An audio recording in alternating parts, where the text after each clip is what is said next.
We'd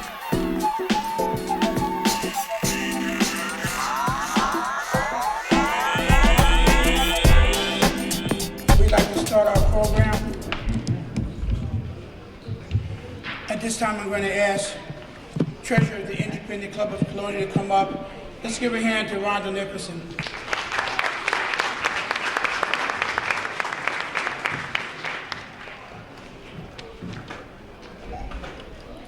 Put my glasses on.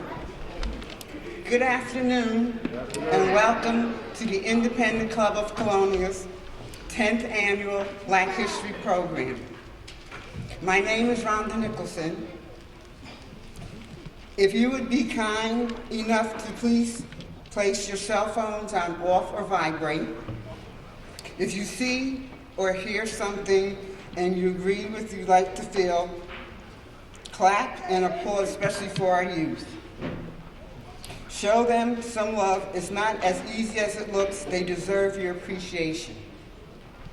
A portion of our mission reads as follows: to encourage positive personal, professional growth while developing leaders and role models within the community. This yearly celebration reflects an important part of fulfilling our forefathers' mission statement, along with our commitment to our very diverse community, Woodbridge Township, the best town around and surrounding area. We warmly invite you to sit back, relax, and enjoy the educational and inspiring program presented for you for your pleasure. Thank you.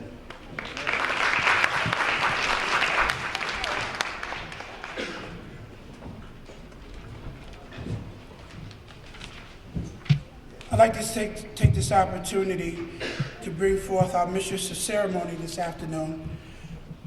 Her name is Shania Davis, and Mrs. Davis is a financial advisor to New York Life Insurance Company, a credit repair specialist, financial education services. She also earned a bachelor's degree from Kane University and holds 3 teacher certifications in special ed, general education, and in grades P through 3 and kindergarten through 6. She has taught kindergarten, 2nd, 4th, and 5th grades. In addition, she worked in the banking industry for several years with Valley National Bank and United Bank for 2 years each. Shanae is also a very active member of Psi Phi Meta. Oh, what is it? I was close. Zeta Phi Beta Sorority Incorporated, Gamma Omicron Theta chapter located in Essex County, New Jersey. And she is a current member of the Independent Club of Colonia, and she happens to be a millennial. As Rhonda stated earlier, one of our missions was to develop new leaders in the community, and her representation here is the development of a millennial into the community. Ladies and gentlemen, please give a big round of applause for Rosalind Davis, who is her mother. She's Shania.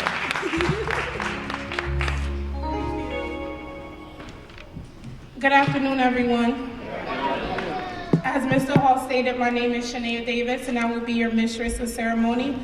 We thank everyone for coming out today to our yearly Black History Month celebration. It's a big event that we look forward to every year, and we hope that you not only learn something from it, but enjoy it and be empowered by how much African Americans have done in our community in the past and will continue to do moving forward. First, we will have our opening prayer by Ms. Tracy Bracewell. So please give her a round of applause.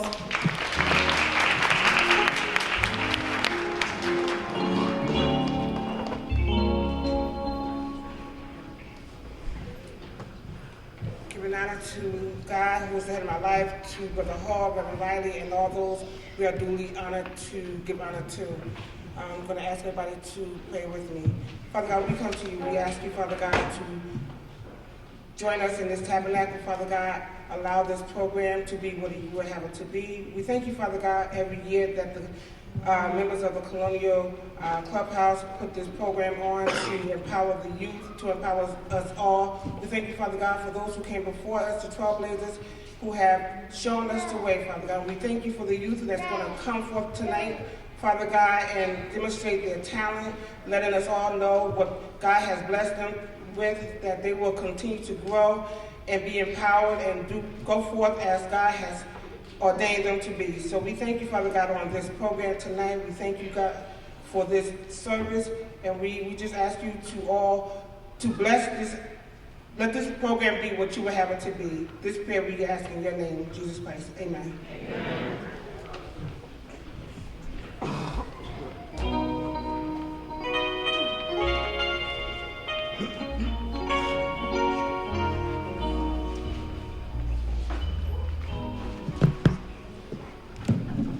Next, we will have the Pledge of Allegiance by Naziah Bradley and Tamir Stewart. We ask that you please stand.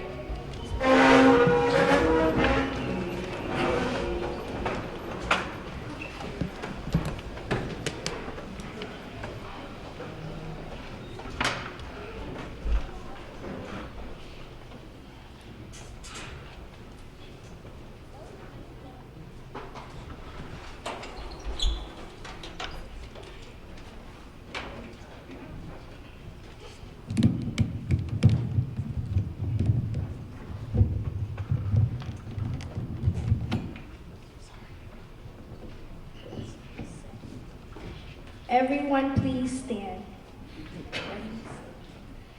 I pledge allegiance to the flag of the United States of America and to the republic for which it stands, one nation, under God, indivisible, with liberty and justice for all. Thank you very much.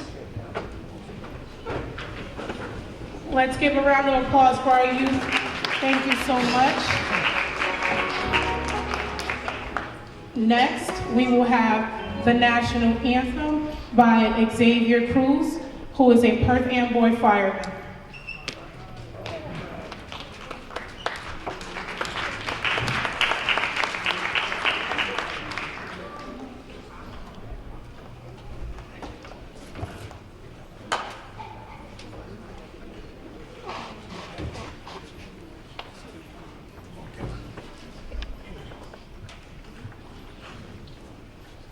If you don't mind, can you please stand also?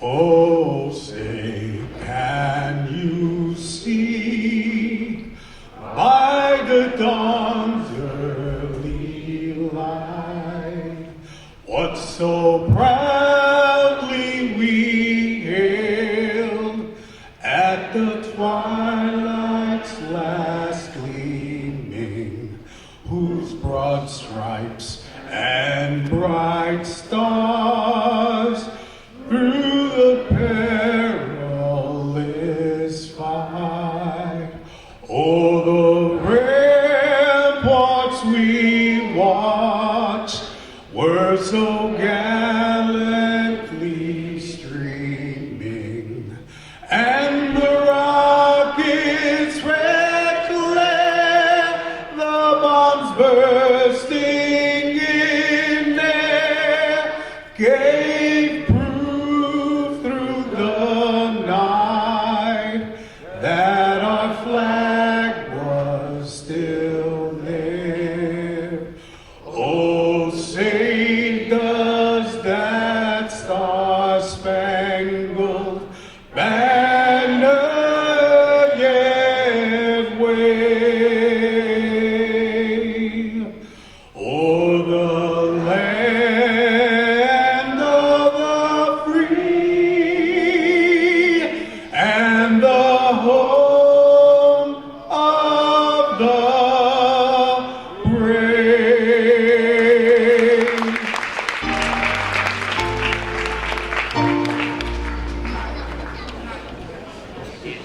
Thank you very much, Mr. Cruz. Please remain standing. Please remain standing.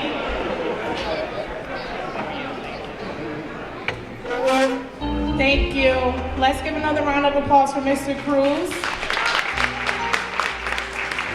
Thank you, and thank you for your service as a fireman. We know that's a very brave and courageous job. Thank you. Next, we will have our Negro National Anthem. Lift every voice and sing. by Colonia Bracewell from Morning Star Baptist Church. So please give her a warm welcome.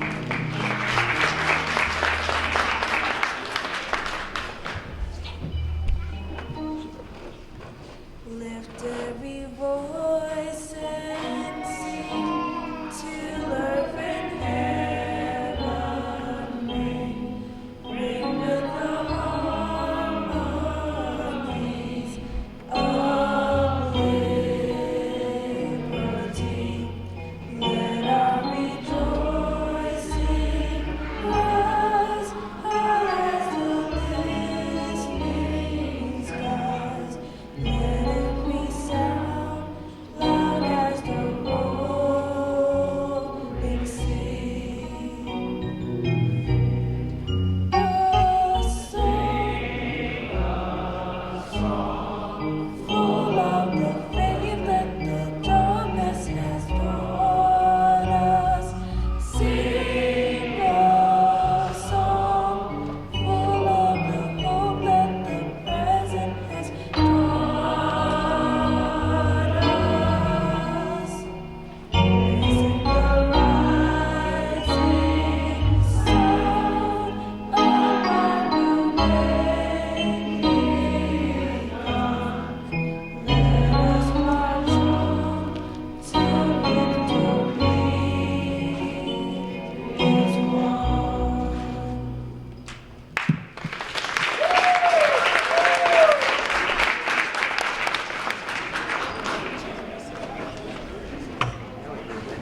Very nice job, Kanaya. Next, we will have the president of the Independent Club of Colonia, Mr. Philip Hall, and he's going to be presenting the honored guest.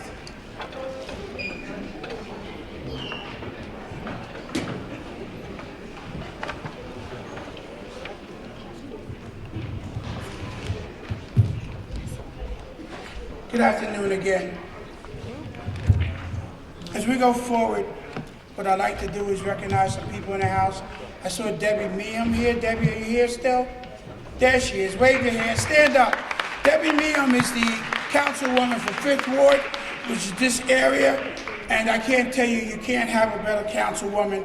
We've had another one for 20 years prior to her. We got more done in the 4 or 5 years she's been there than in the last 25.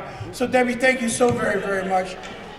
And by the way, I text her sometime at 12 o'clock, so she'll have what I need in the morning, and she answers me back. Okay, we also have Kyle Anderson in the house. Kyle, Councilman, Woodbridge Township. And a personal friend of mine, in addition to Kyle, is Dan Harris, Legislative Director for the Speaker of the House, Mr. Craig Coughlin. Mr. Craig Coughlin is in the house. As usual, he doesn't miss us. And I don't see anyone else right now. Oh, yes, we have the Board of Ed member. Marie, would you stand, please?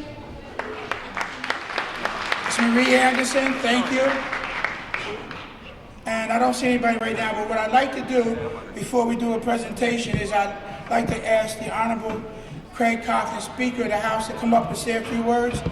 I can't give you enough about him, and for me to tell you his bio, we'd be here to the end of the day. But I will tell you that they accomplished more since Craig Coughlin has been the Speaker of the House in 2 years than they did in the last 20. And I'll tell you how I know that and how you should know it. First of all, he speaks for us, the average person, the black people. He talks and gets things done for our communities. So with that being said, they voted him, his peers, into a second term as Speaker of the House. Ladies and gentlemen, let's hear it for Speaker of the House, Mr. Craig Coughlin.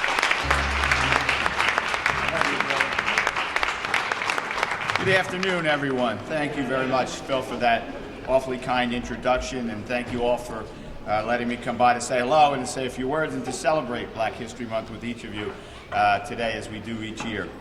I want to thank Phil and the Independence Club for doing this now for the 10th time, celebrating Black History Month. Honoring the past and celebrating the achievements is important for two reasons.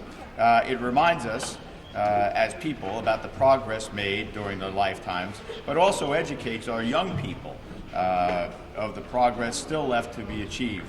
It's up to them to carry this on, and so I want to thank everyone who brought their youngster with them today. thank you, because they're getting a history lesson and getting a look at what they ought to be doing and what can be possible in the future.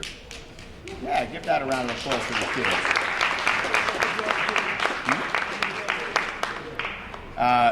This year's theme is always appropriate, honoring the legacy of the civil rights movement. The black community's achievements in this arena is truly second to none, and has in many ways changed the lives of Americans and non-Americans, regardless of their race.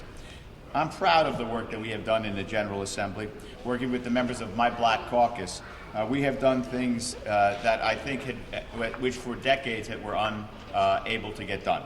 We passed the parole reform through the Earn Your Way Out Act. We've streamlined expungement processes so it's possible for residents to be more easily clear their record, to create job opportunities and economic growth for those who are affected. And we've passed new laws that restores voter rights to New Jerseyans on parole or probation. All of those, along with the other Black Caucus-led initiatives, have been aimed at reducing the urban violence, reproductive health of African American women who struggle with that. It's incredibly high. The difference between African American women and white or Latino women is just unacceptable, and we've worked hard to try to change that. And ending the school-to-prison pipeline, which too often affects the black community. We're working to work on things like affordable housing.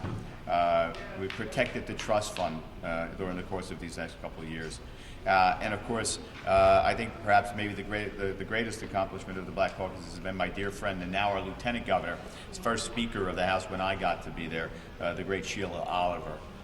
We've worked with her to make sure that we have done the kind of things that moves forward the Black Caucus's agenda. And so I'm proud of that great work that we have done. Sheila's going to be here in town, by the way, if you're on March 5th. She'll be over at the Colonia Country Club. I get the privilege of saying nice things about her there. Woodbridge Chamber of Commerce is sponsoring that event. And I'm also here to, on behalf of my colleagues, Senator Vitale and Assemblywoman Lopez, to present a resolution to tonight's honoree, or today's honoree, the extraordinary Eric LeGrand. Now I understand, I think that Kyle is going to accept that for him. Why don't you come on up here, Kyle? Playing the role of Eric LeGrand will be Kyle Anderson. I have had the privilege of getting to know Eric over the course of the time that I've been around Woodbridge. He was he was a football player, and as many of you know, I do a lot of football, basketball player, baseball player too. I get to do the sports on Channel 35. And what happens is we do the game and we watch somebody play, and somebody like Eric really stands out. He was a man playing with boys. He was just better than everybody on the field. And after the game, we'd often interview the players. And you found out that as good a player as he was, he's a better person. And since that time, since the tragic injury that he sustained, I've gotten to see him any number of times. He was kind enough to come down and lead the Pledge of Allegiance when I was sworn in the first time. But I have never seen Eric without a smile on his face. Never seen him without a positive thing to say. I'm sure there may have been private times when he struggled, but never public. And he is just as inspiring a person as you could ever imagine. And so I wish he was here so I could present this publicly to him, but his dear friend Kyle Anderson is here, and so Kyle, on behalf of the General Assembly and the Jersey State Senate, we have a resolution recognizing Eric's great accomplishments and his incredible commitment to the state of New Jersey and in improving lives for everyone he touches. Please give it to him. Thank you. And thank you all. Let's have a great day. Thanks very much.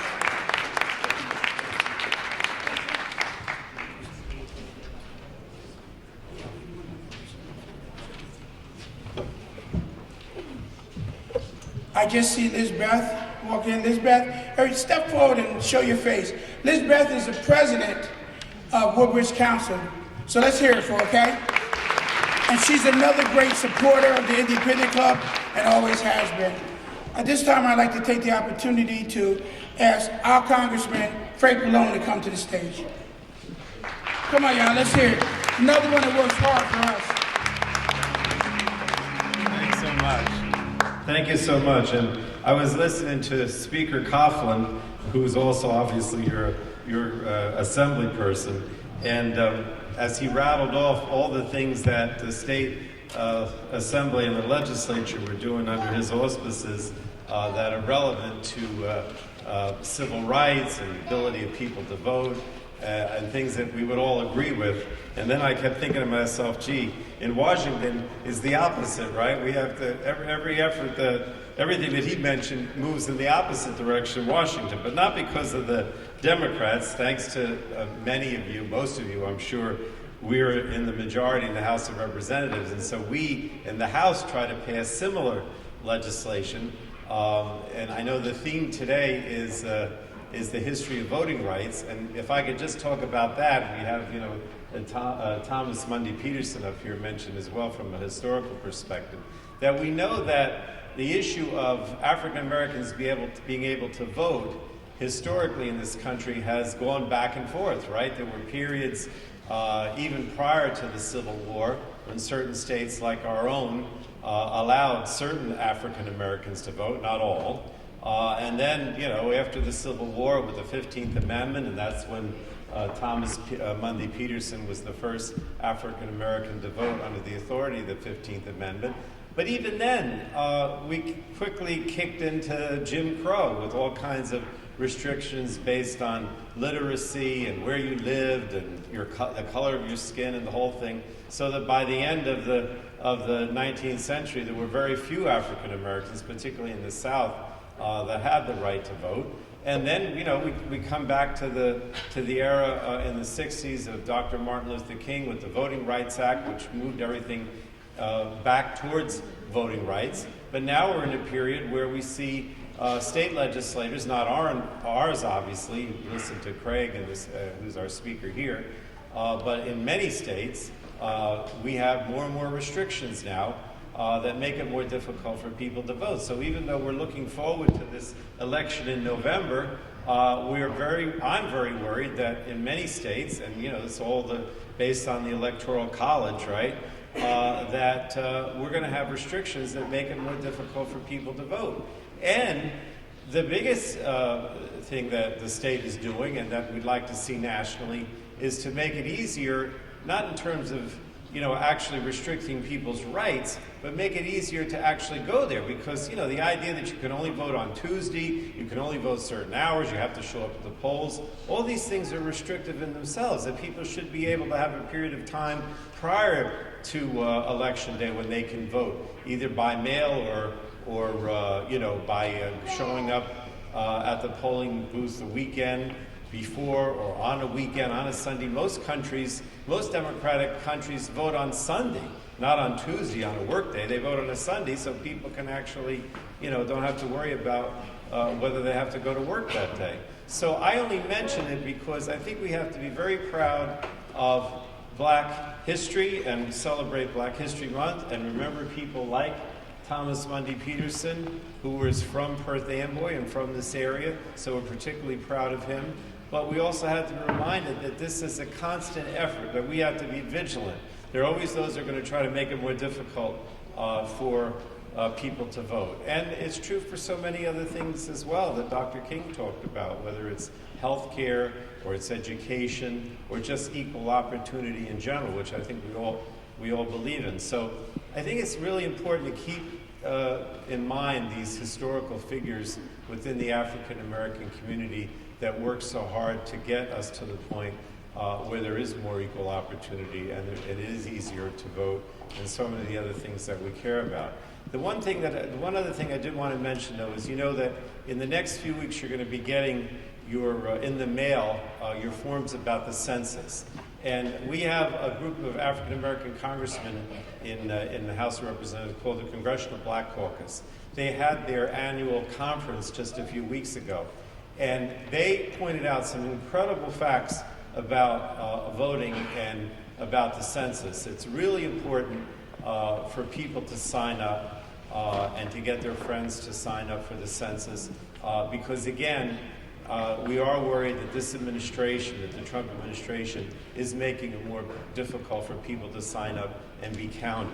So please don't forget to do that as well. because that also relates to not only voting, but also the formulas for funding that come back to towns for everything from, healthcare, Medicare, housing, education funding, the whole thing. So we don't want to be shorted by not having people sign up for the census. So when you get that form, you can go online, you can call us if you want. I have the office in New Brunswick if you're having any problems, or you have people that are hesitant to sign up. Let's make sure that we get a good count, we get people out to vote on election day, and that we exercise this beautiful democracy that we all cherish. So thank you so much, and thank you for what you do in honoring our historical figures.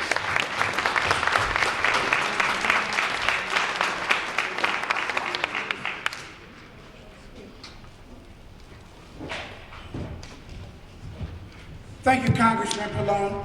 And by the way, if you have a souvenir journal ad in front of you, if you look inside that journal and you see Congressman Frank Pallone there, it's because he supports the Independent Club and our Black History Celebration every single year. And every time he can make it to speak to us, he does that. So let's hear it again for Congressman Pallone. And Congressman, if you'll be so kind as if you can get one of your people to bring the petition, I'm sure everyone here will be happy to sign it. Okay? Thank you. Okay, so what I'd like to do now is Speaker of the House Coughlin presented Eric LeGrand with a resolution, and the Independent Club has something too. So I'd like for Glenn Morgan to step up and read Mr. LeGrand's bio.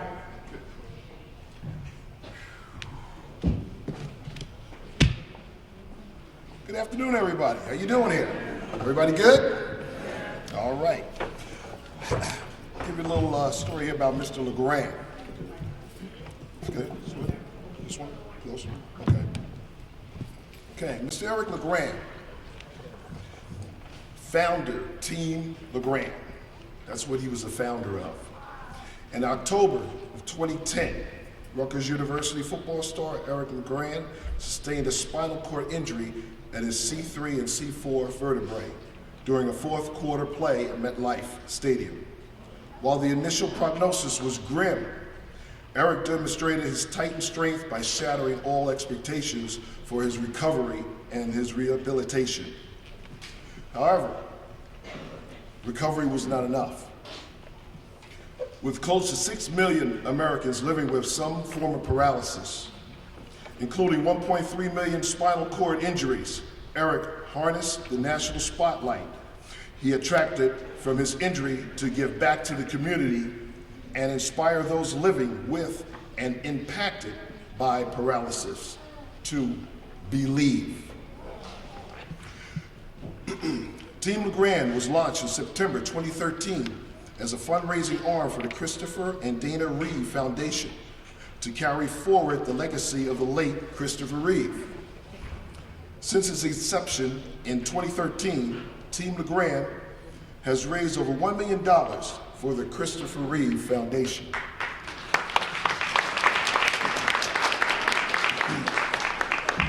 In a matter of months, Team LeGrand rallied hundreds of members of its mission to help individuals living with spinal cord injury and their families by supporting quality of life initiatives and emerging therapies that will get us to the end zone, cures for SCI.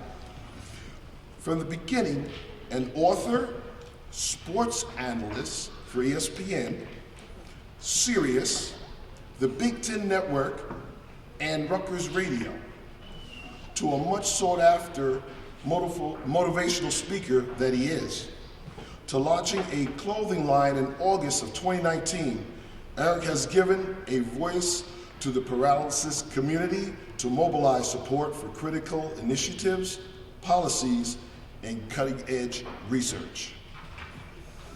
In June 2012, Eric was presented with the Unsung Hero Award by the New Jersey Hall of Fame.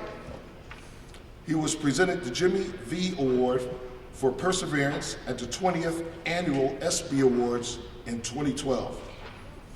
Eric, leading his team onto the field at Rutgers Stadium in 2011, was selected by the readers of the cover of Sports Illustrated as the best moment of 2011. He was inducted into the WWE Hall of Fame in 2017, receiving the Warrior Award. In May 2014, Eric graduated from Rutgers University, where he was an honored speaker at the commencement ceremony. When addressing his fellow graduates, he reminded them that anything is possible and the importance of establishing a legacy of giving. Since his injury, Eric LeGrand has shown the world how to overcome adversity and obstacles that can be transformed into opportunities. And he will continue to drive this message forward until he reaches his goal of giving back, until he reaches his goal, okay, to going back to MetLife Stadium and finishing that play. To Eric, it's not a matter of if he walks again, but when.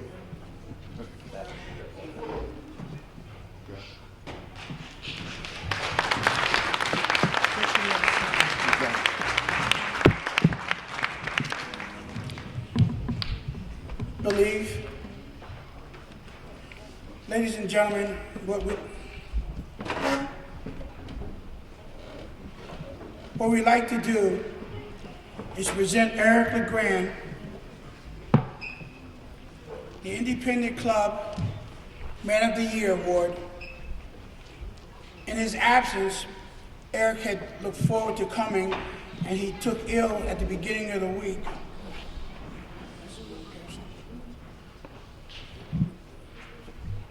And unfortunately, he wasn't doing too much better today.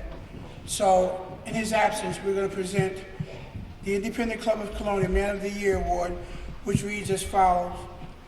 Presented to Eric J. LeGrand, recognition and appreciation of extraordinary service, commitment and dedication through strength, perseverance, and triumph. Your example of leadership and concerns for your brethren are of the highest standard of excellence and serves as an inspiration to us all. Adversity brings about opportunity. February 23rd, 2020. We're going to present it to Kyle Anderson on his behalf. Kyle.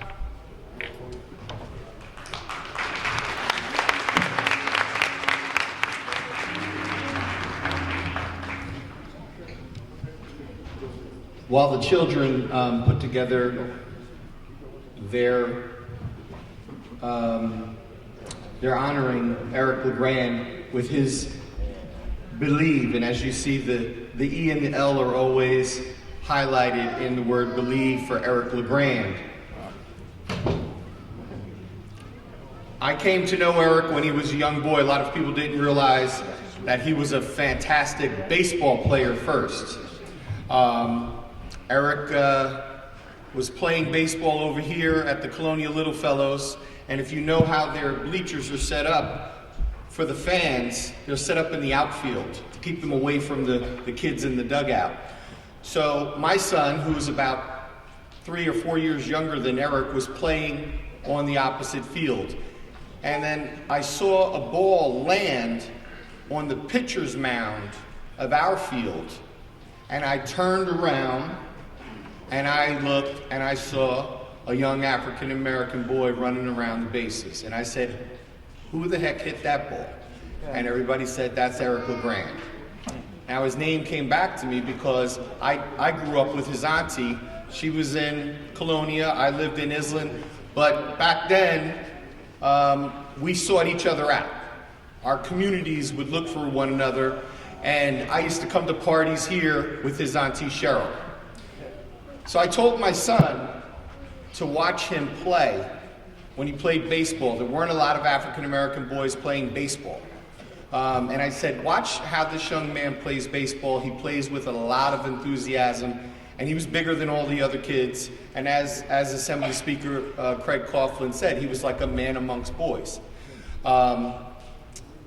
when he transitioned his talents onto the football field, Eric, again, he was just, you know, as we would say, a beast on the field. He was just bigger and stronger than all of the other players. So it was natural when Greg Schiano came and offered him a scholarship, and it was great for our community to be able to watch a local young man play for Rutgers.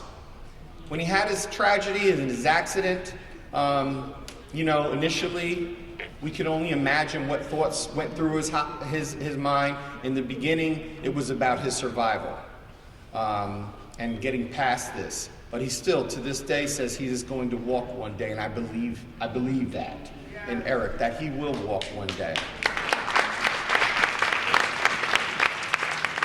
But as Brother Morgan has pointed out, that he has accomplished so much since then and has been an inspiration since then. As county superintendent, I have a monthly roundtable every month. This year, Eric was, and I have speakers come in on various topics, but in September, at the start of the school year, I felt it would be a great idea of motivating our superintendents in the county to have Eric kick off our meetings. He came and gave such a great speech that I received notes from superintendents for weeks after thanking me, because Eric reminded them of their importance to the children. He reminded them of their importance to educating our communities. And his public speaking skills have just gotten so much better as he's gotten this notoriety and he's gotten more and more comfortable in front of the mic. Unfortunately, you do realize with people that are dealing with paralysis, they're very sensitive to climate change. And sometimes their body won't feel the cold weather. And on days when it's like this, where it's warm, he has to be careful.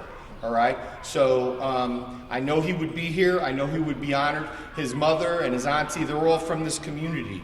So when we honor for Black History Month, it is wonderful when we can honor our local Black history. Eric is a part of that history, as are many of the people in this room. But let's continue to honor him. Let's continue to pray for him. And let's continue to inspire him. Okay? Thank you.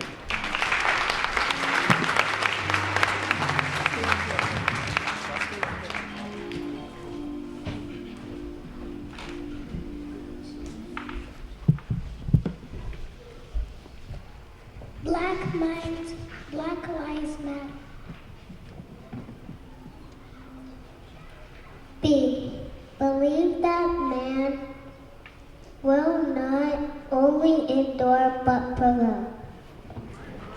Everything is possible. The impossible just takes longer. Oh.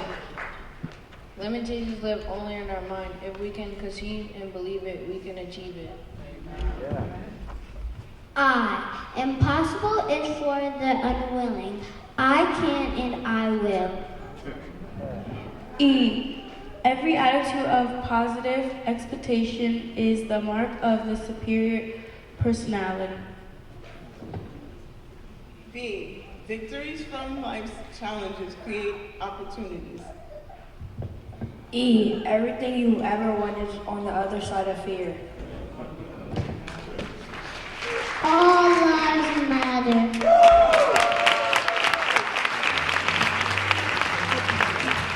Wonderful. Lastly, I would like to bring up Eric, talk about Eric's family. His mother and his sister and his auntie, they have rallied around him. And it's so important nowadays for when we talk about family values, to see how someone has dedicated their life to their son after an injury like this. That the Black family in media, we take a lot of criticism in media. That's an example. This is an example of what Black family is all about. When you see Karen LeGrand rooting for Rutgers Scarlet Knights when they haven't won a game in I don't know how long, because her son is up in there announcing the game. Wherever you see Eric, you'll see Karen, and wherever you see Karen and her sister Cheryl, they're all there supporting Eric, and it's just a salute to the Black families. Thank you. Congressman Pallone, Mr. Speaker, will you step in front of the stage, please? I'd like to get a photo op with Kyle Anderson and our Vice President Glenn Morgan. I want you to stand now in front of the stage so that we can see Believe behind you. You don't have to be, the kids are there. Ladies and gentlemen, once again, please, let's give a big round of applause to our Man of the Year, Eric LeGrand.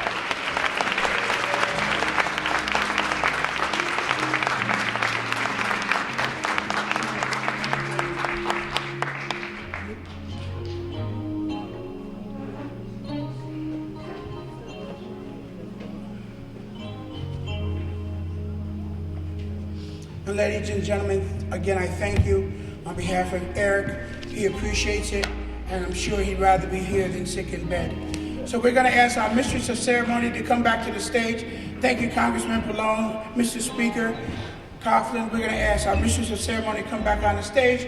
We're going to ask our beautiful young people with a round of applause as they're leaving to go back to their seats. Come on. Believe.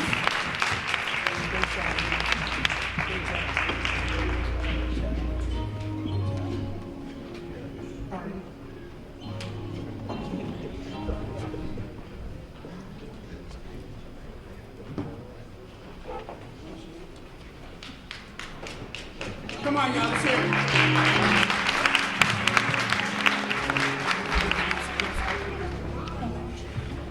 Next, we will have The Occasion by Miss Michelle Mimi Henderson, and we also have our Girl Scouts selling cookies, so please support our youth. Thank you.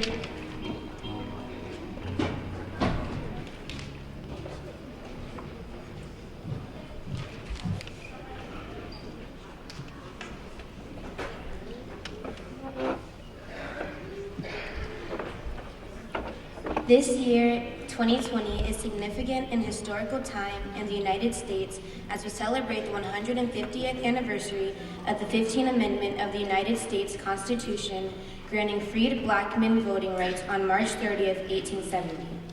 On June 4th, 1919, Congress passed and later ratified on August 18th, 1920, the 19th Amendment granting women the right to vote, celebrating 100 years. 1920, the Negro National Baseball League was founded. 2020 is the 100th anniversary. 2020 is the 30th anniversary of the release of Nelson Mandela being freed from prison after 27 years of incarceration. It's the 55th anniversary of the assassination of Malcolm X on February 21st, 1965. 155th year since Texas abolished slavery on June 19th, 1865. 55th anniversary of the Voting Rights Act signed on August 7th, 1965. 100th anniversary of the first professional American football league created on August 20th, 1920. 65th anniversary of Emmett Till's murder on August 28th, 1955. It's also the 65th anniversary of Rosa Parks' bus boycott on December 6, 1955. These are just a few of the many historical events that have shaped America into the great nation it is today. The occasion you asked, Black History Month.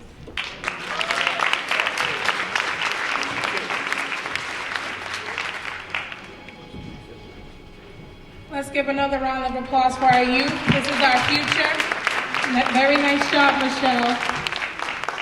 Next, we will have a Black History Moment quote presented by our own Cherie Morrison.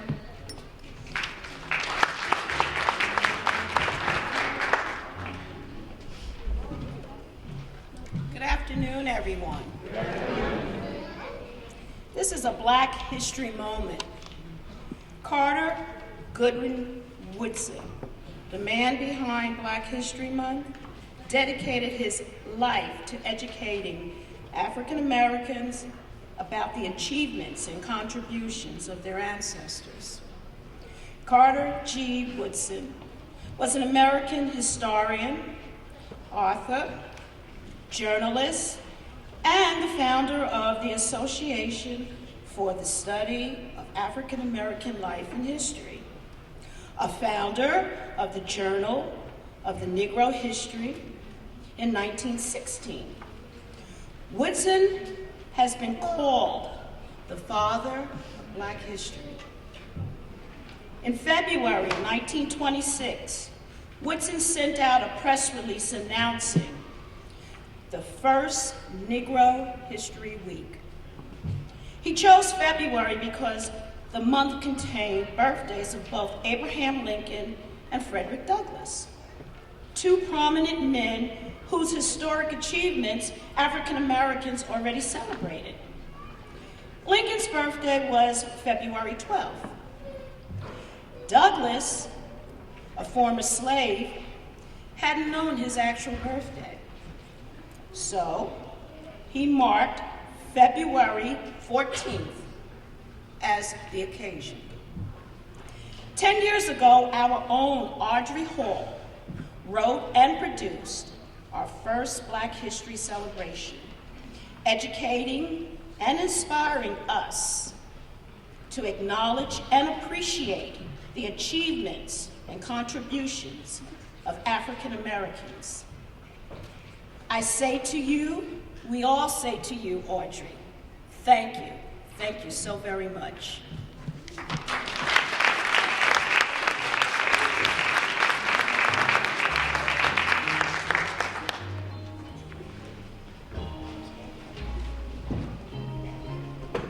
Thank you, Cherie, for that wonderful Black History Moment quote, very informational. Next, we will have a narration by Corey Robinson, followed by Portia Dillard Morton.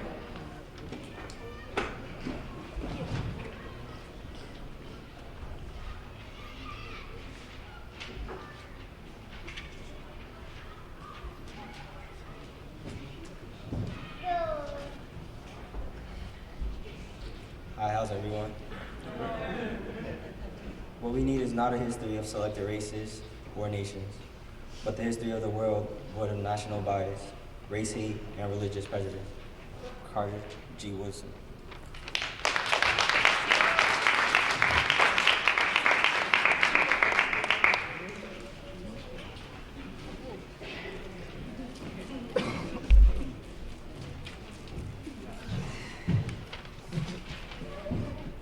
Good afternoon, everyone.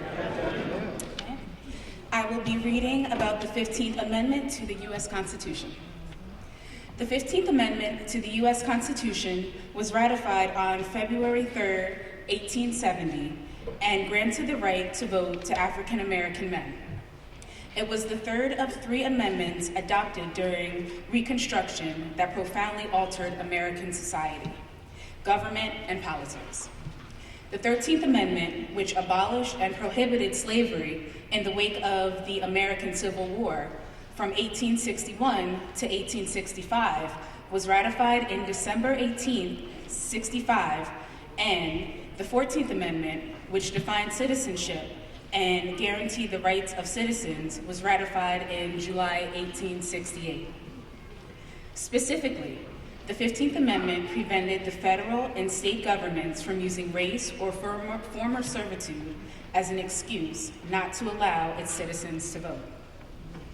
At the time of the amendment's ratification in 1870, African Americans had already legally voted in Virginia, but during the next generation, with the use of a poll tax and other methods, that right would be chipped away. In 1901 to 1902, delegates to the State Constitutional Convention openly debated the best way to invalidate blacks while not technically violating the 15th Amendment. They largely succeeded, and black voting rights were not fully restored until the 1960s. The 15th Amendment contains 2 short sections. The first prohibits the government of the United States or of any state to deny any male citizen the right to vote on account of race, color, or previous condition of servitude. The second sections grants Congress enforcement power. Thank you.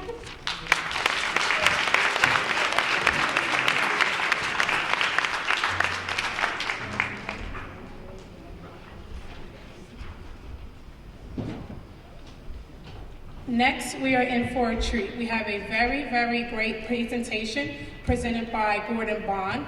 Gordon Bond he's very talented and he's very involved, so I'm just going to read his bio and just sit back and enjoy.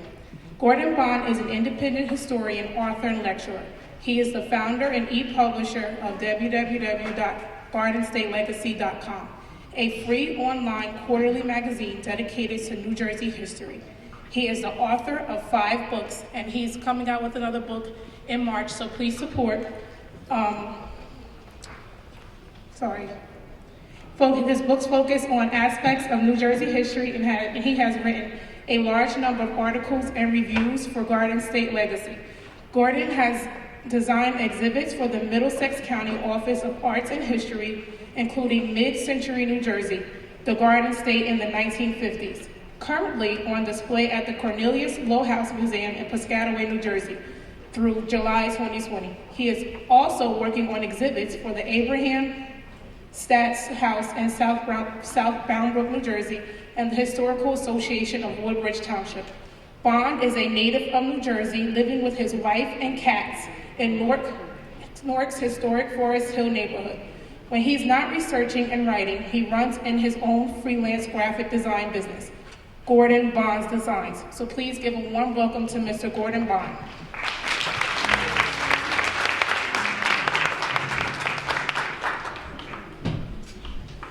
Good afternoon, everyone.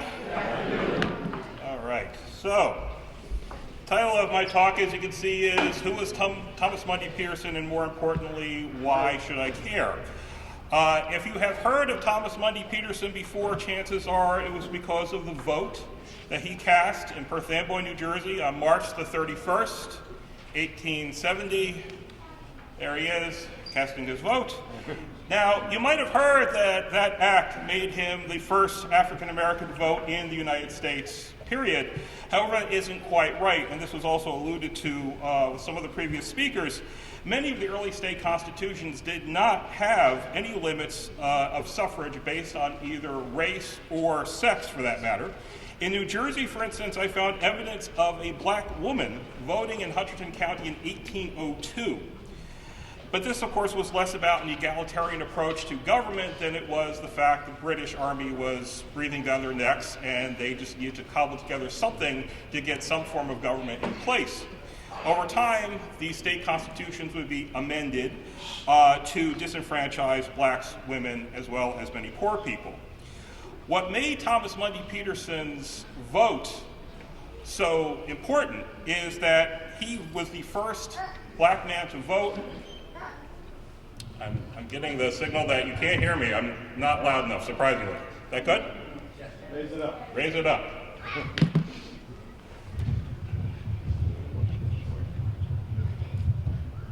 Sorry, we're experiencing technical difficulties. What am I doing wrong? Just take it off? All right. How's that? All right.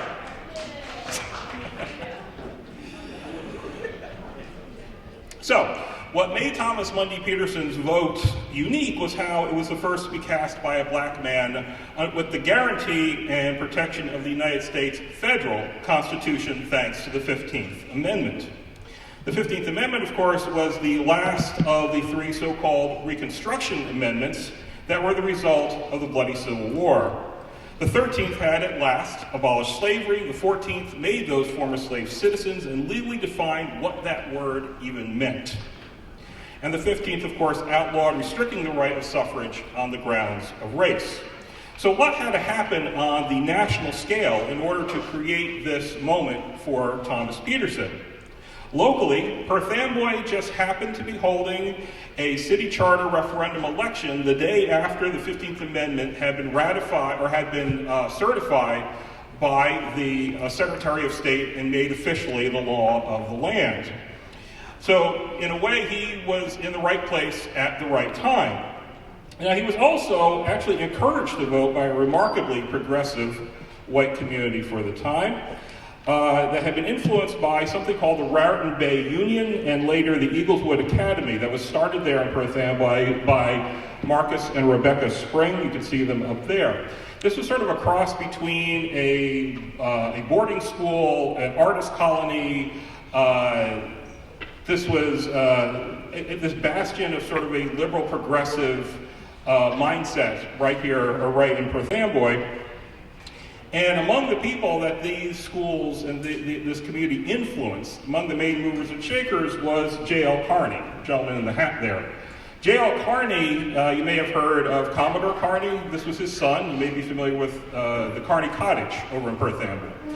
Thomas Peterson was working in the stables behind Carney's house when news of the 15th Amendment becoming the law of the land broke. It was Carney who came out and showed him the newspaper, told him about this election that was being held, and encouraged him to go vote. He at first demurred, he didn't know if he wanted to do it. He's walking home to lunch, he bumps into Marcus Spring, who also encourages him to vote. Finally, he bumps into a Dr. Palmer, another person influenced by this Eagleswood Academy, who basically escorted him into the polls and insisted that he vote. The former mayor and judge, William Patterson, he gave the keynote address when in 1884, the citizens of Perth Amboy presented Peterson with a gold medal in honor of his priority, because it had become a badge of civic pride that Perth Amboy was home to the first, quote, colored voter in the entire nation under this new amendment. And their pride was rather justified, after all. Back in colonial days, the square in front of the city hall where his vote had been cast, that had been the site of the importation and sale of slaves directly from Africa. And now the first black voter was being honored inside that same building. In the audience that day was Thomas Peterson's 84-year-old mother, Lucy, who herself had been a slave.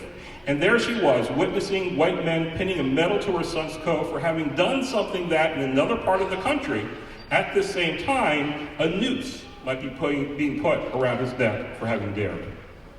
Now, if it seems that so far the focus has been on the white people in the story, it is, and it has, and even today, that's the case. After all, the opportunity to be the first colored voter came to Peterson by dumb luck. Through no effort of his own, no particular talent. Didn't take a great deal of courage for him to cast a vote surrounded by supportive, sympathetic, and encouraging white men. In that case, Peterson almost feels like a footnote, doesn't he? He almost feels like a prop in his own story. So why should we care about Thomas Peterson?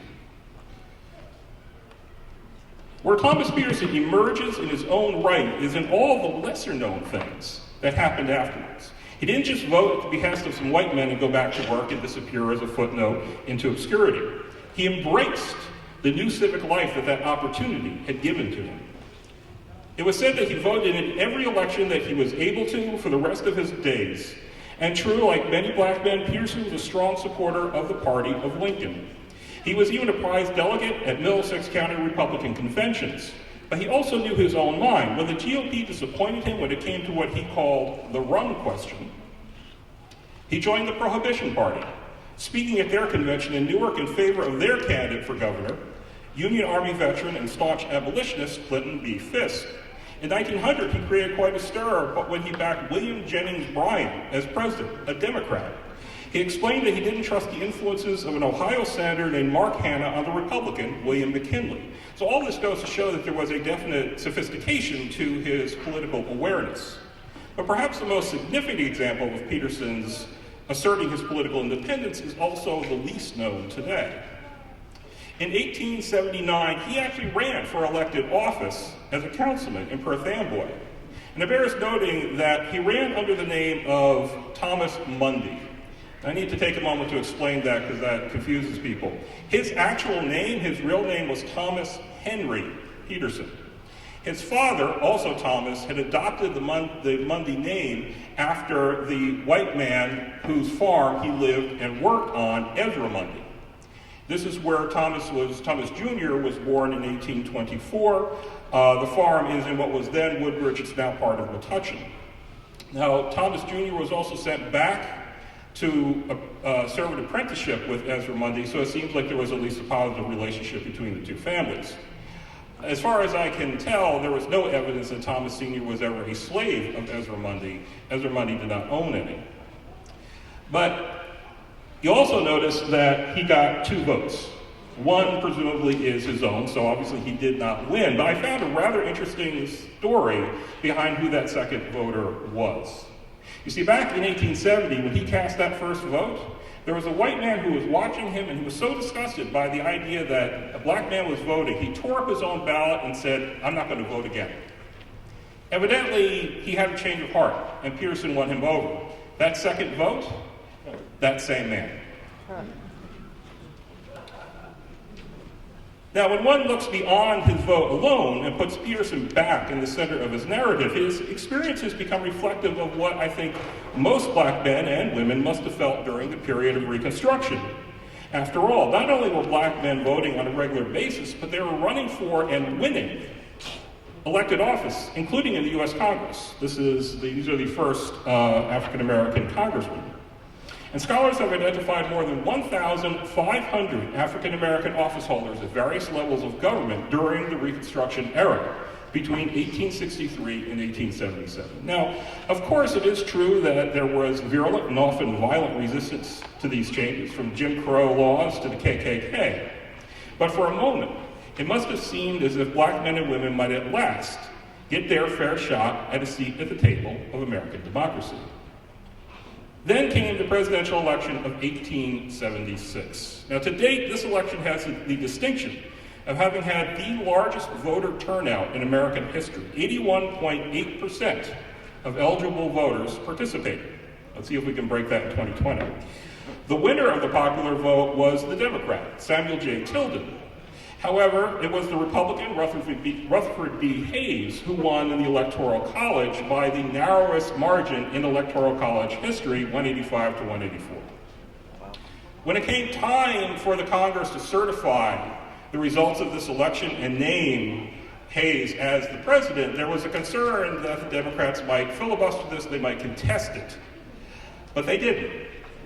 They struck a deal with the Republicans that if the Republicans were willing to withdraw all federal troops from the South and effectively end Reconstruction, they would not make any waves.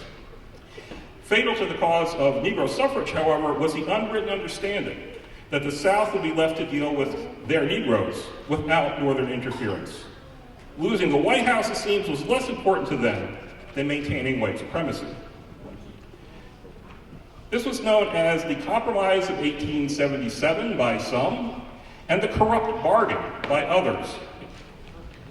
As a consequence of the resulting entrenchment of Jim Crow in the South, the black vote would become effectively nullified by the 20th century and weakened even here in the North. In Louisiana, just to cite among the most egregious examples, over 130 black men had been registered voters by the end of 1870 thanks to the 15th Amendment. By 1920, though the black population hadn't really changed that much, the number had dropped to just 1,342. Just to pick on Louisiana a little bit more, I hope no one here is from there. New Orleans. Oh, I'm sorry. New Orleans, Louisiana would be the scene of a test case against Jim Crow that would end up before the Supreme Court in 1896. Now, I don't have time, obviously, to get into all the details of this case, but you may have heard of Plessy v. Ferguson, and if you haven't, you probably have heard of a phrase that became enshrined in law as a result of this. It was a rationalization for the segregation that lived on into the 20th century, separate but equal. A concept that wouldn't die until Brown v. Board of Education in 1954. Now, I would bookend the Peterson period of civil rights history as beginning obviously with the 15th Amendment in 1870, but ending with Plessy in 1896. And given what we know about him, it's likely Thomas Peterson was well aware of these changes in fortune for African Americans. When he died in 1904, his life had spanned from the hopes of Reconstruction through the pragmatic betrayal of 1877 to being told in 1896, essentially, no matter how good he was never going to be good enough. As W.E.B. Du Bois put it in 1935, the slave went free, stood a brief moment in the sun, then moved back again towards slavery.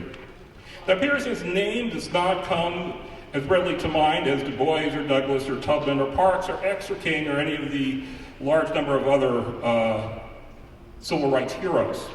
And yet, in the otherwise pedestrian act, the simple act of paying attention and participating, despite these setbacks and reversals, Peterson is, in a way, far more evocative of the experience of millions. Now, Peterson often still gets represented to us as a step in an evolution towards a more perfect union. Yet when you look beyond this event, the event that made him famous, is an uncomfortable reminder that justice for all is still aspirational for many. Yet the longer view of history also shows how special Peterson's story ultimately is. Setting it against the context of Jim Crow and the struggles yet to come, for all its paternalistic imperfections, it was still a moment when black and white Americans came together and tried, at least, to live up to the promise of the American ideal. Now, March 31st, 2020 will mark the 150th anniversary of Peterson's vote, and I've chosen that as a perfect time to release a book about him, To Cast a Freedman's Vote, Thomas Mundy Peterson at the Intersection of Suffrage, Citizenship, and Civil Rights. And if you want a taste of what that is going to include, we have a stack of booklets that I have written for Middlesex County a while back. These are free. We're going to hand them out. Please take them. So thank you very much, and thank you for inviting me for this event.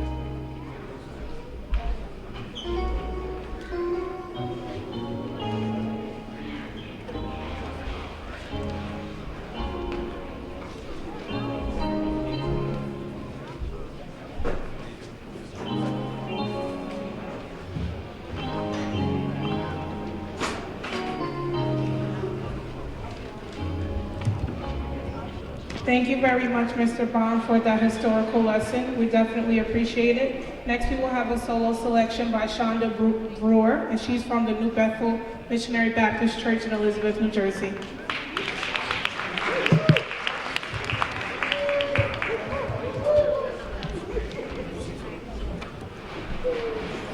Ladies and gentlemen, I have a gentleman coming around. He'll be starting in the rear to sign a petition for Congressman Pallone and Assemblywoman Pickett. If you'd like to sign it, please do so. I support our congressman, and he supports us. I'd appreciate anybody that would take the time to sign the petitions. And we have Sharonda coming to the stage now.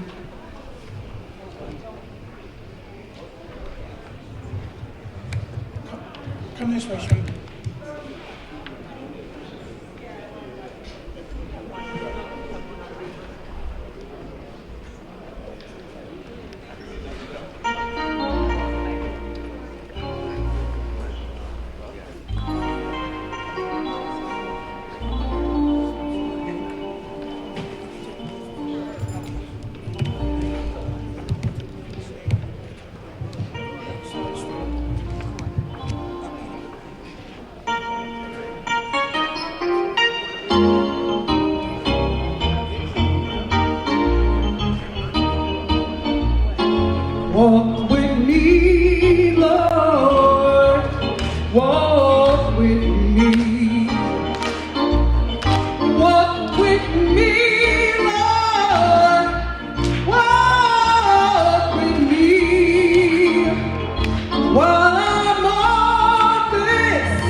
tedious journey.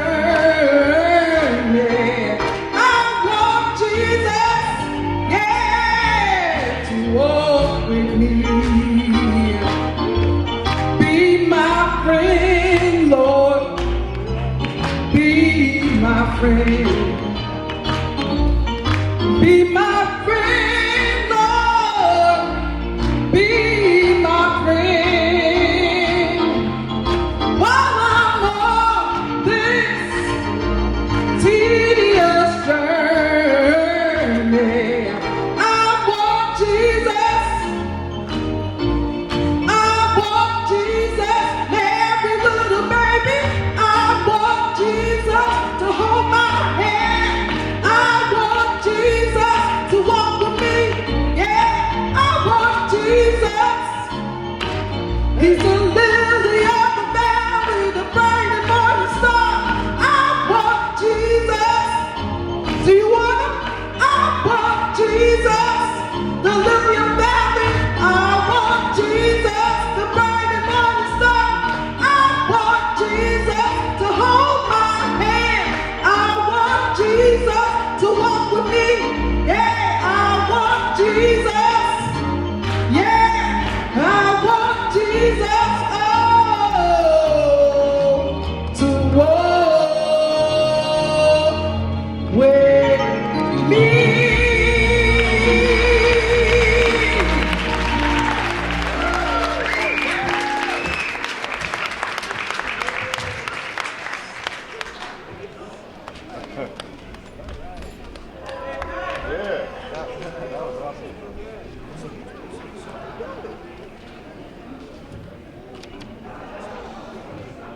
What a beautiful voice Miss Brewer has. Let's give her another round of applause.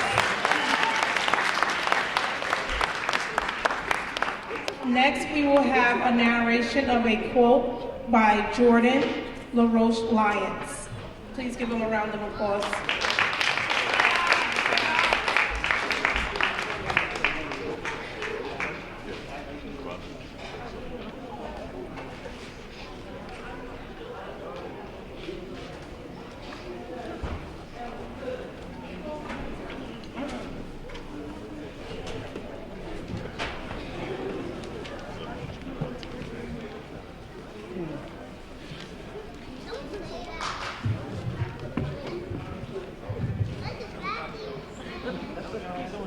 The 19th Amendment.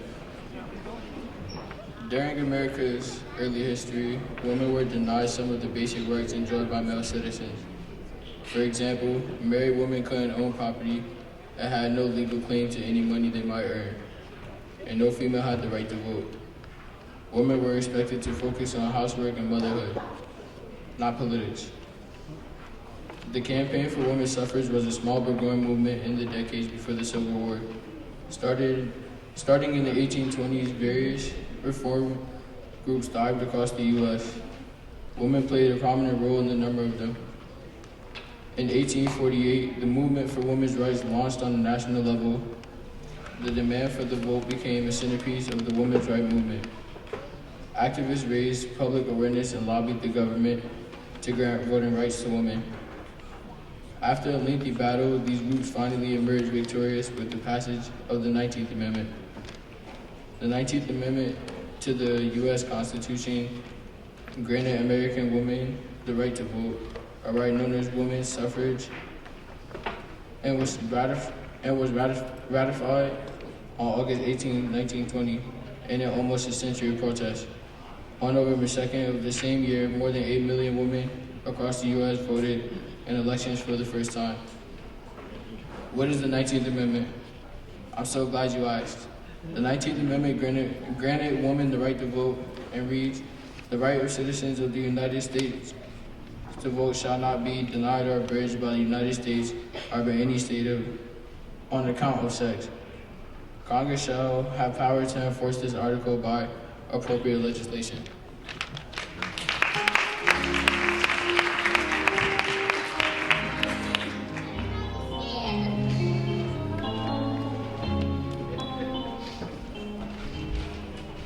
Thank you very much, Jordan. Next up, we will have quotes by Corey Robinson and then Jaden Lyons. Please give them a round of applause.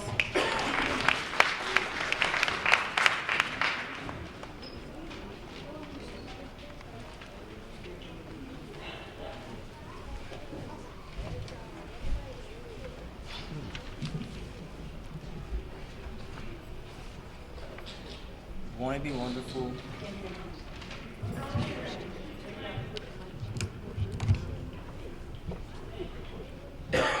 Won't it be wonderful when Black history and Native American history and Jewish history and all of U.S. history is taught from one book?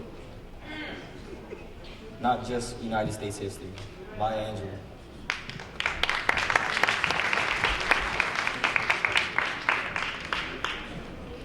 You have seen how a man was made a slave. You shall. A slave was made a man.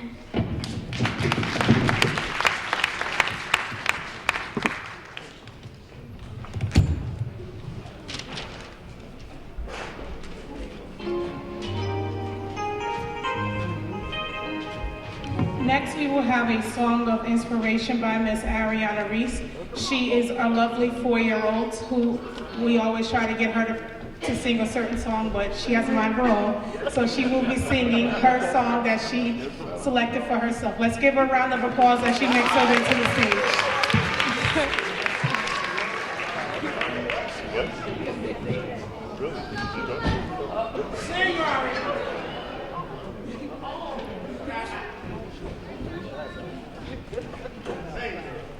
This little light mine, I'm gonna shine. This little light mine, I'm gonna shine. Let it shine, let it shine, let it shine. Everywhere I go, I'm gonna shine. Everywhere I go.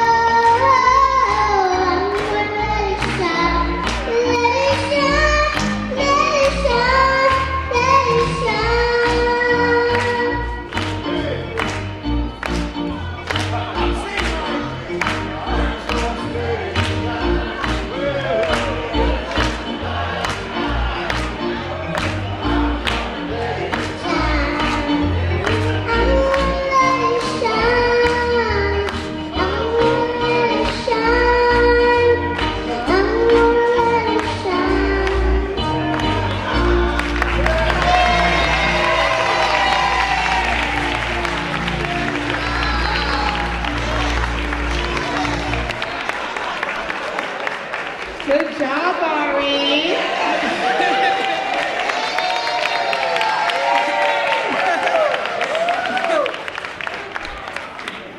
Next, we will have Black History Moments by Michaela Nicole Wilson. I have to say middle name, by the way.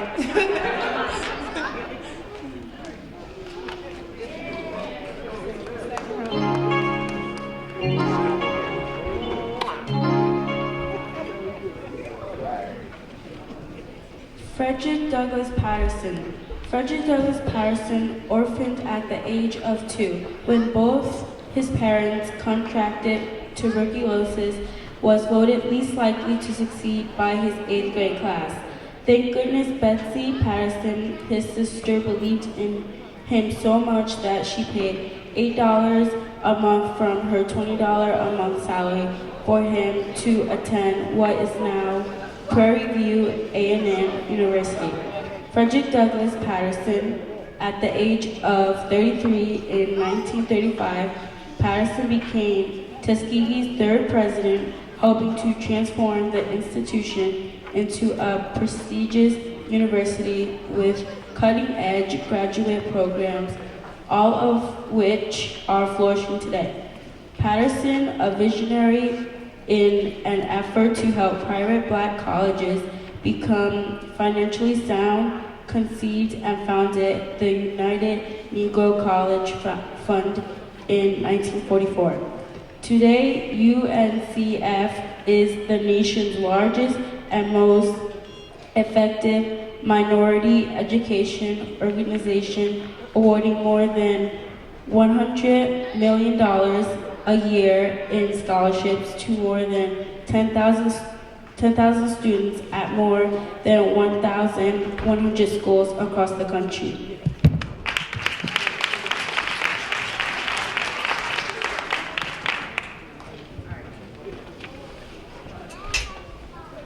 Thank you very much, Michaela. Next, we will have James Lyons, who will also be doing quotes.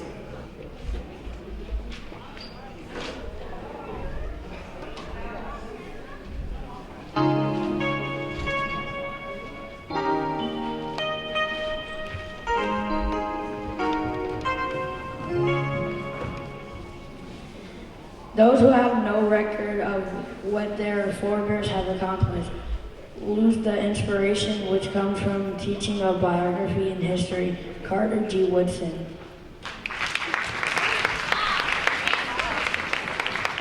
Nice job, James. Next, we will have a poem by Sean Lyons. Please give him a round of applause as he makes his way up to the stage.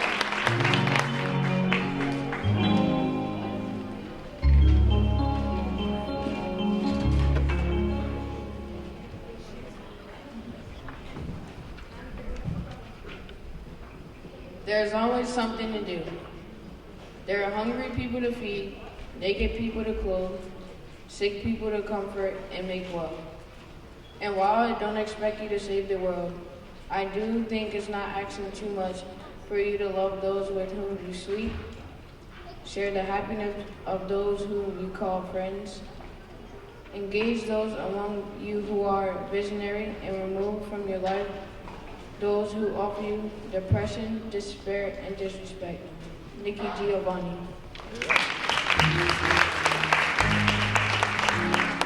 Thank you very much. Those were the Lyons brothers. They did an excellent job. Next, we will have a narration by Madison Michelle Perry. Please give her a round of applause.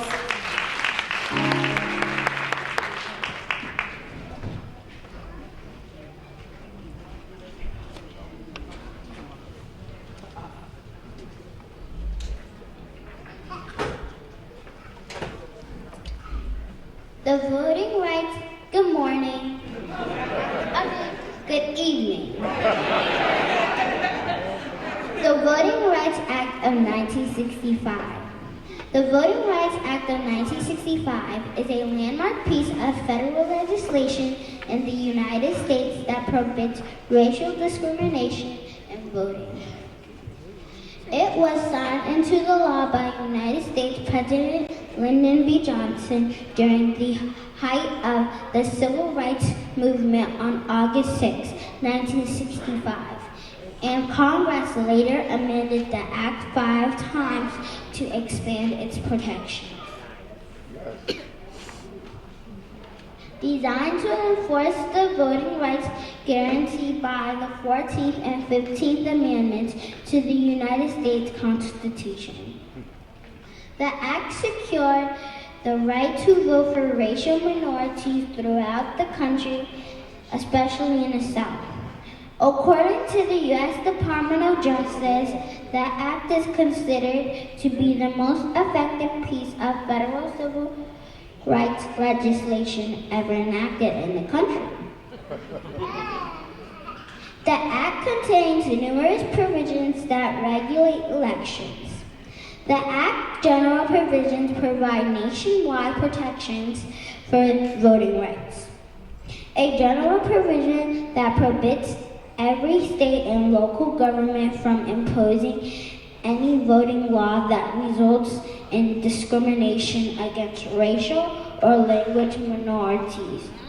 Also, other general provisions specifically outlaw literacy tests and similar devices that were historically used to invalidate racial minorities.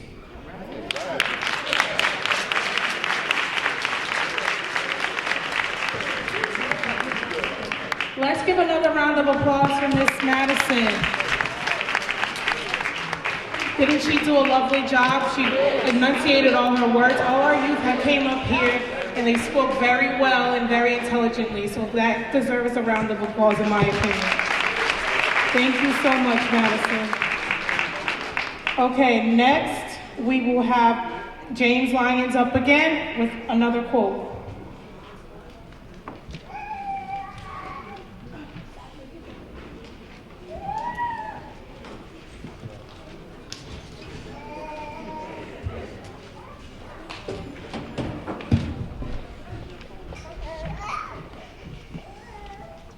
Not everything that is faced can be changed, but nothing can be changed until it is faced.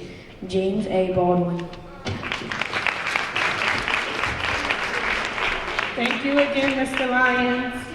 Next, we will have another solo selection by Ms. Shonda Brewer. Let's welcome her back to the stage.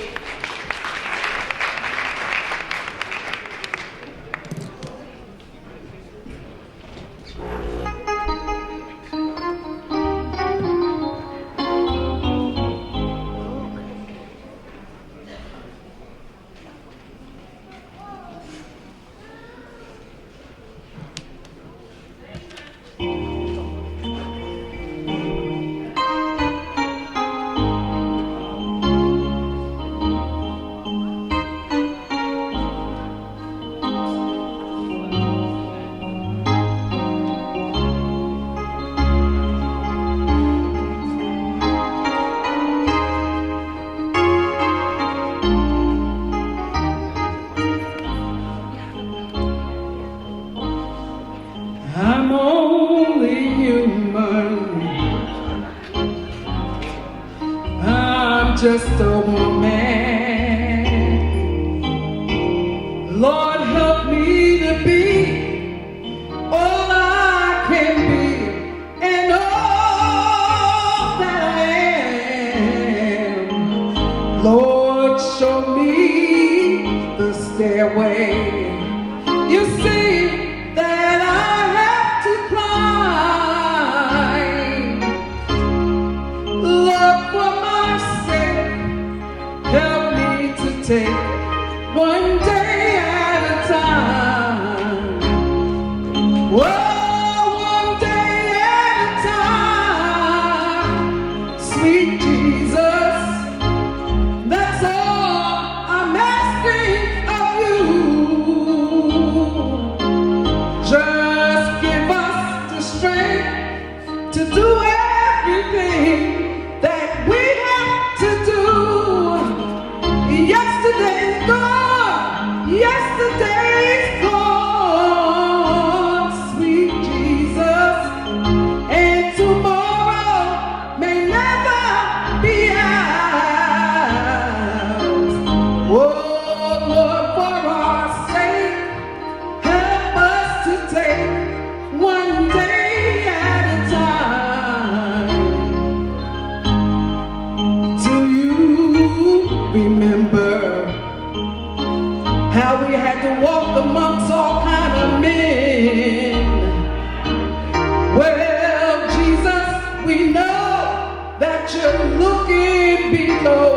It's worse now than then. People are pushing and shoving. You see, they're throwing our mind.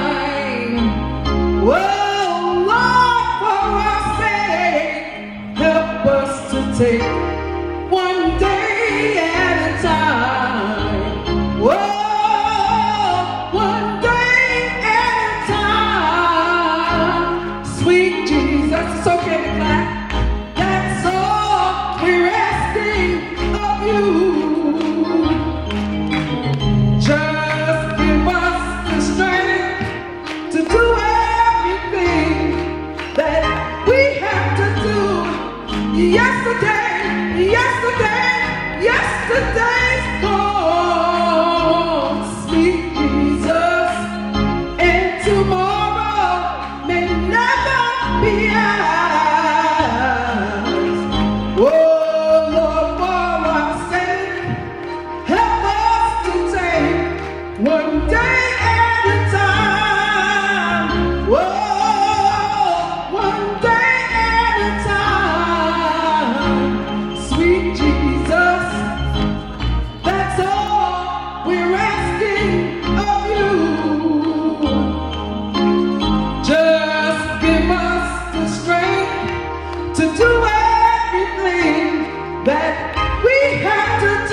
gone, sweet Jesus, and tomorrow may never be ours. Lord, for our sake, help us to take one day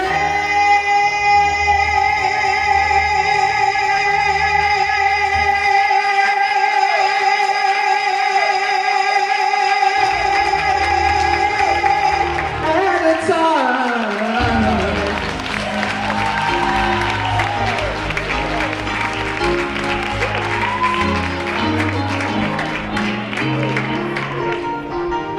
Please, please, please give another round of applause for Ms. Shauna Brewer.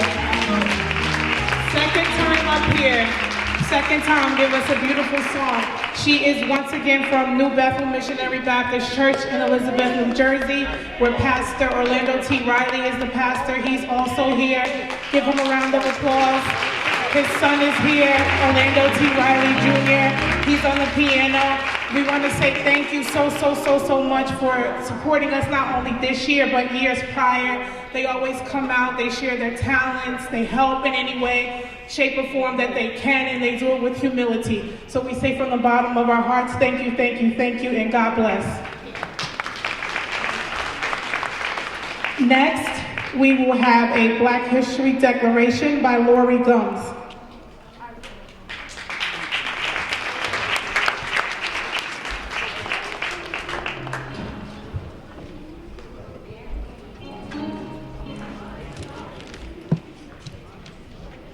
An excerpt from the last will and testament of Dr. Mary McLeod Bethune.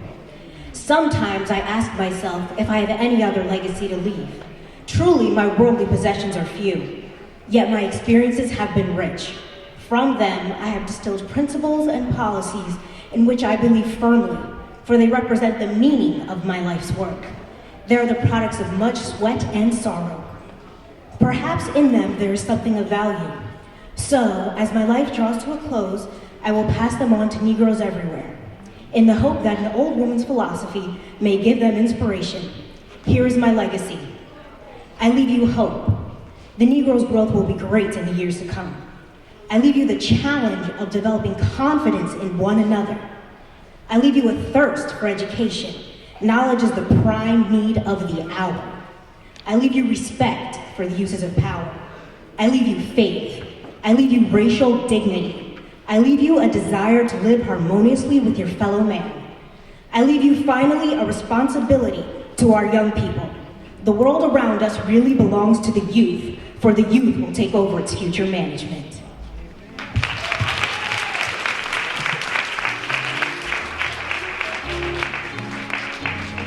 Thank you, Miss Lori. That was a beautiful, beautiful poem. And she's also a millennial. And our next speaker, who's going to be doing a reflection, Miss Tiffany Morgan. She's a millennial as well, Millennials United. So please, please enjoy.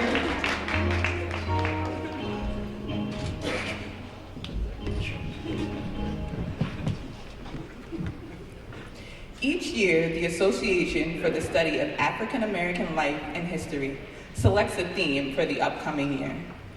This year's theme is African American and the Vote. 2020 marks the centennial of the 19th Amendment and the culmination of the women's suffrage movement.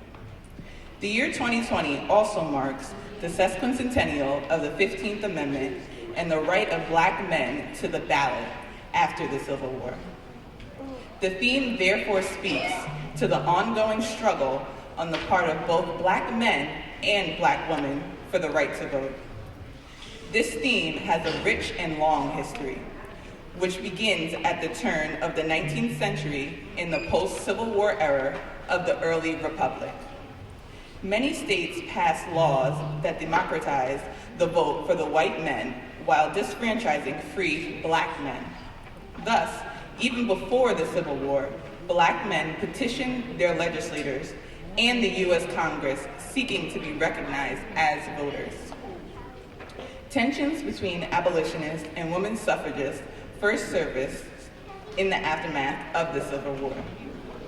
While black disfranchisement laws in the late 19th and early 20th centuries undermined the guarantees in the 14th and 15th Amendments for the great majority of Southern blacks until the Voting Rights Act of 1965. The important contribution of black suffragists occurred not only within the larger women's movement, but within the larger black voting rights movement. Through voting rights campaigns and legal suits from the turn of the 20th century to the mid-1960s, African Americans made their voices heard as to the importance of the vote. Indeed, the fight for black voting rights continues in the courts today. Gerrymandering is the latest effort, which are the intentional efforts of political parties to manipulate district voting through what's called cracking and packing. Cracking is diluting the voting power of the opposing party's supporters across many districts, and packing is concentrating the opposing party's voting power in one district to reduce their voting power in the other districts. Voting suppression is also used as a tactic, from the strict ID laws to closing polling places to purging voter rolls. It's deliberately making it hard for minority communities in America to exercise their democratic right. The Civil Rights Act of 1964, which ended segregation in public places and banned employment discrimination on the basis of race, color, religion, sex, and national origin, is considered one of the crowning legislative achievements of the civil rights movement. In subsequent years, Congress expanded the act and passed additional civil rights legislation, such as the Voting Rights Act of 1965. The power of the vote and its consequences has far-reaching effects on America and its people. When people exercise their power as voters, they can elect local, state, and national leaders who are responsive to and reflective of the communities they serve. Many years have passed and lives lost to ensure that we the people have equal rights. Don't cast your vote to the side. Place it a ballot box and be a part of the process that determines your future. Vote.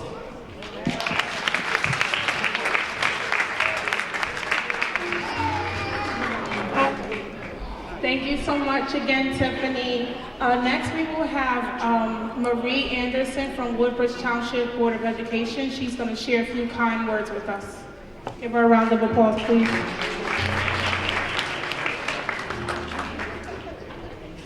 Thank you very much. Good evening, everyone. Phil asked me to come up here because I wanted to share why I'm here today. I have two hats, but I wanted to talk about the NTNW, if you don't mind taking a few minutes so I can kind of give you the history of the NTNW. So the NTNW is a coalition that has 200 community-based sections in 32 states. We have 38 national organizations that work to enlighten and inspire more than 36 million women and men. Our mission is to lead, advocate, and for empowerment of women of African descent, their families, and communities. The NTNW was founded in 1935 by Miss Mary McLeod Bethune, an influential educator and activist. For more than 50 years, the iconic Dr. Dorothy I. Height was president of NCNW. Today, under the leadership of Dr. Janetta Cole, the NCNW's programs are grounded on a foundation of critical concerns. We promote education with a concentration, a focus on science, technology, engineering, art, and math. And we encourage entrepreneurship, financial literacy, and economic stability. We educate women about good mental and physical health practices. We promote civic engagement and an advocate for a sound public policy consistent with traditional values. It's a pleasure for me to be here today. I applaud Phil Hall and the Independent Club for this Black History Month celebration. We must acknowledge the sterling leadership of great national heroes and sheroes like Dr. Martin Luther King, Dr. Dorothy Height, Ms. Rosa Parks, and many others serving on the local level for struggles for civil rights, women's rights, and human rights. Every victory in these struggles require the persistence and sacrifice of ordinary people, young and old, women, men, and children, allies of all races, religions, and backgrounds. As writer James Baldwin said, "Not everything that is faced can be changed, but nothing can be changed that is not faced." Owning our history allows us to break free from its shadows, empowers every person of goodwill to have the courage to challenge everyday expressions of bigotry and hatred. So again, on behalf of the NCNW, I want to thank you for allowing me to have a few moments with you. Take a minute to stop by our table. We're going to be giving you some history of some modern women that are currently making history today. Thank you. Next, we have our acknowledgments and final thoughts. We're wrapping up. I know you guys are ready to eat. So we will have our president of the Independent Club of Colonia come up to give some final thoughts. Give him a round of applause. Thank you, Shania. There are some people that always, no matter where you are, what you do, and what you're involved in, they always step up to the plate.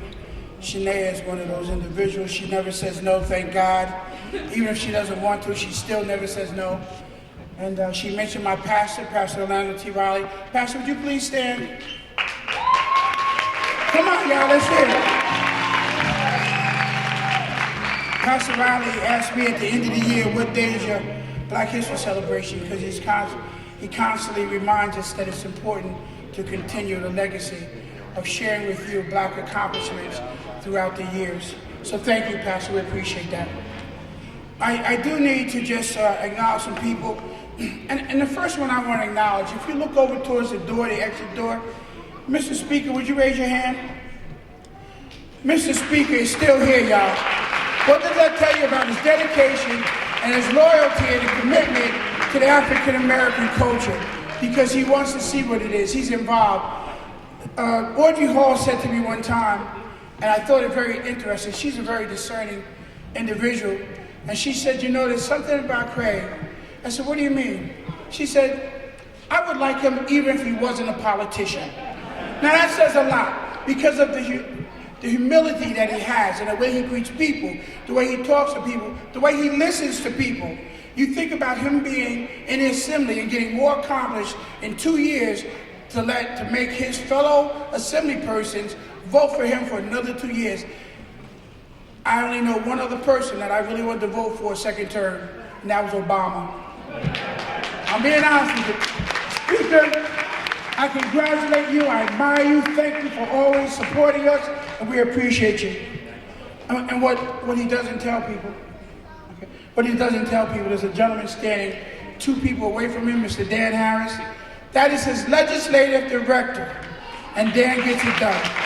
I've never called the office and asked for anything that he didn't follow through on or up on and get back to me. And that's been as recent as 2 weeks ago. Thank you, Dan. Just want to acknowledge you. Now, there's something I need to share with you. This is our 10th anniversary for our Black History celebration. And if you've been here for the last 10 years, you know originally we started out at the Independent Club, which was about 60 people. And the mayor said to me at that point, Phil, you need a bigger venue. He volunteered this venue for us. He's been a strong supporter, him and his administration. Again, if you don't have a Souvenir Journal, please pick one up. It says a lot about who supports the Independent Club of Colonia. That's our way of raising money for the fundraiser so that we can do the things we do to give it to you free. Speaker of the House, his ad is on the back, it's not free. He paid for it. But I'm just letting you know, that's the kind of people they are, and everybody in that book is the same way. The mayor and his administration, just to give you a quick example, the mayor donated $2,000 to the Black History celebration this year, and when he spoke to me, amen, come on, let's give it up. He felt it was so important to continue the legacy of our Black History celebration and represent Woodbridge, a town of diversity, that he donated $2,000 so it could defer some of the costs of us putting this on. So let's hear it one more time for the mayor, Johnny McCormick. Additionally, I'm going to speak on his behalf. He's where I really want to be right now. He's in Florida at the Yankees training camp. That's the only reason why he's not here. He's come every year. This is the 10th year, and he was disappointed when he found out that his vacation was the same week. Normally we try to do it in the 3rd week. But he's not here, but he sends his blessings and thanks everyone. Additionally, the Independent Club, like most organizations, do fundraising events that help us put money in our pockets so we can do events like this. This year, the Independent Club of Colonia, with the help of the mayor, the Honorable Johnny McCormick, is giving a jazz event, a jazz night at the Avenel Performing Arts Center. Now, if you've ever been to a jazz concert, it costs you $70, $80, $90. You go to New York, you gotta pay tolls, that's $24. You gotta park, that's $60. This jazz show is gonna be March the 7th. It's gonna cost $30. So for $60, you and a guest can come enjoy the brand new Avenel Performing Arts Center. It's only 10 months old, and it's absolutely beautiful. Show starts at 7. If you come early, the Avenel Performing Arts Center has Curtains Bar and Grill. They serve a delicious meal. I eat there all the time. They actually donated food for this event. I'm just showing you how involved Woodbridge Township is with their organizations and to keep things going. And certainly the Independent Club of Colonia, because again, they never say no. But for $60, you see a show, you can have dinner, you can stop at the bar afterwards and have orange juice or Kool-Aid, right, Pastor? I just want to keep it straight. But there's one more thing I want to share. Financially, it would be very difficult for us to rent out the Performing Arts Center, pay a person to come and perform for us. The mayor and his administration has actually rented out the Avenel Pack Center for us, paid the technician and all the technical people, and they're also paying for the performers to be there. All right, come on, y'all, let's hear that. I don't know a mayor in this state that would do that for an organization, and I have to be very honest with you, we do it for a black organization. Let's put it in perspective. But he's taking care of all the costs. Now here's the catch to this. He did it so that the Independent Club of Colonia can have a fundraiser and make money. All the tickets, proceeds, comes to the Independent Club of Colonia. So whatever we sell, we get. We have no additional cost. Now I think that's worthy of saying amen. Amen? Absolutely. So I just want you to keep that in mind, and now I'll give the program back over to Shania. I'd like to thank everybody for coming. We have the jury in the back. We have the National Council of Negro Women in the back. And we also have an insurance company in the back. And what I did was I didn't put a lot of people in here because I didn't want a lot of distractions. But if you visit those tables, I'm sure you appreciate what they have in store for you. Shanae? Thank you. Thank you again.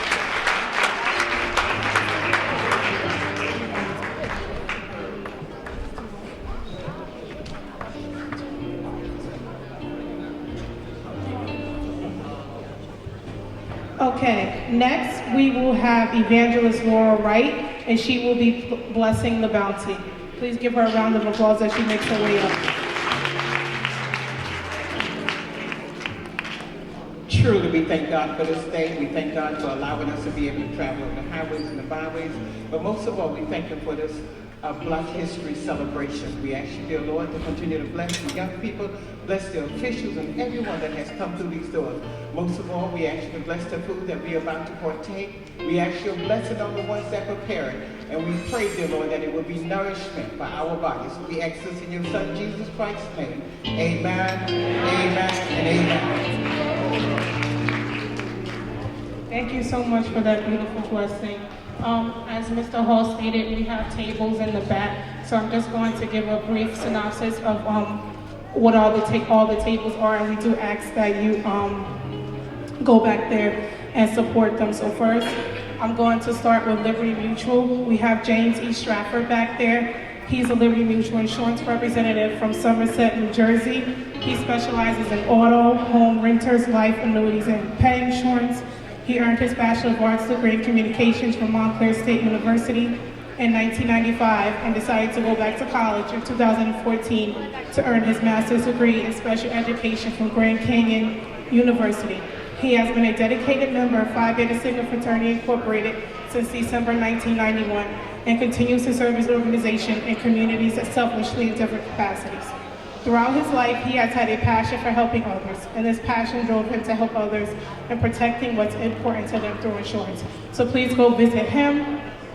As Mr. Hall mentioned, we have the paparazzi back there, and we also have New York Life. Thank you for the applause. We have Kenny Howard, and I will be back there too in a few minutes. We are both from New York Life. So I'm just going to read a little bit, tell you guys a little bit about what we do. Shania Davis and Kenny Howard are financial services professionals at New York Life. While at New York Life, they both have been recognized numerous times as top agents in the New Jersey General Office, including accomplishing executive counsel. Shania and Kenny specialize in helping individuals and businesses with the financial planning, including life insurance, retirement, and college funding. Shania and Kenny are financial advocates for youth and adults in our communities. Our goal is to educate the community on the importance of financial awareness and literacy and financial freedom.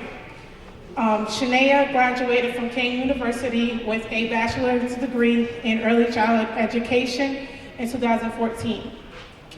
Kenny is a member of Omega Psi Phi Fraternity Incorporated, and he graduated from the Hunt School of Princeton prior to receiving a Bachelor of Science degree from Wagner College.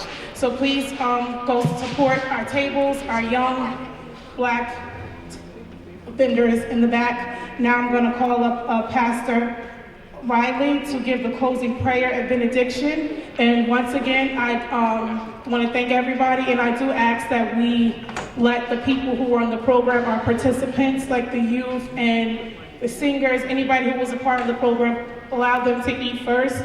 Then we're going to have 2 to 3 tables go get food so it's not chaotic. And thank you once again for your patience and understanding.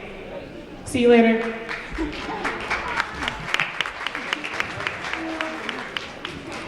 We're going to close with prayer. Could we give again our president and this beautiful Colonia Club a big hand? And we'll give our prayer and benediction. God, we thank you for this a collaboration of different entities. And today this coming together have manifested a oneness. Realize that we might come from different parts of the country, different races, but we was created by the same God. And today we've had fellowship, truly oneness manifested here this day. Help us to realize this, to go, and whatever we do in this world, we can help someone along the way, that our living will not be in vain. We love you and we thank you as we leave this facility, but hopefully never from thy presence. Be with us, cover us, protect us, and bless us is our prayers in Jesus' name. And everybody say amen. God bless you. Thank you, Pastor. For all the program individuals who are on program and the children, please go in line. They're ready to serve you. I do want to mention one other person, Dan DeArce. Would you raise your hand, please? Dan DeArce is a member of the Independent Club, and that whole segment, I believe he did that.